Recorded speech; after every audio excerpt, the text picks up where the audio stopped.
শ্যামল দত্তর একজনের অ্যাকাউন্টে প্রায় ১,০০০ কোটি টাকার লেনদেন পাওয়া গেছে।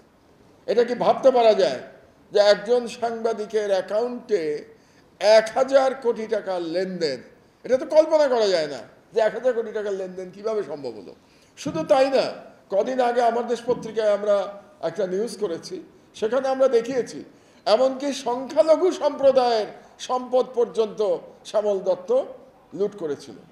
তার মানে তাদের এতই অধপতন হয়েছিল যে সাংবাদিকতাকে ঢাল হিসেবে ব্যবহার করে তারা অ্যাকচুয়ালি তারা সম্পদ তৈরি করেছে অনৈতিকভাবে এবং সম্পদ তৈরি করেছে দুর্নীতির মাধ্যমে।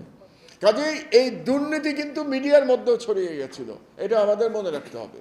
এবং আপনারা নিশ্চয়ই খেয়াল করেছেন যে বাংলাদেশের যারা কালো টাকার মালিক, যেটা corporate, maximum corporate media house, তারা একটা করে মিডিয়া রেখেছে তাদের অপকর্মকে জায়েজ করবার জন্যে।